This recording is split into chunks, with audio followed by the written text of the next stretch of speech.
Alright guys, I'm back again and I have just mixed up some of this yellow, which actually was something that was only done for the set of Animal Quartet.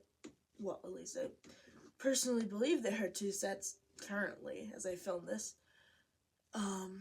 Maybe we'll have proof, or maybe it'll be dismissed as like a false thing, but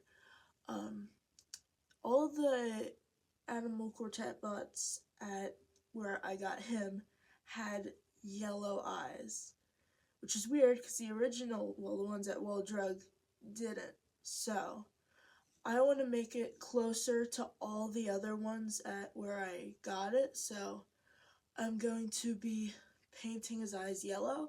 Now, when I got him, he never had a face. I've never seen him with a face before, so I had to make it for him based off of the one from Well Drug from back in the 90s.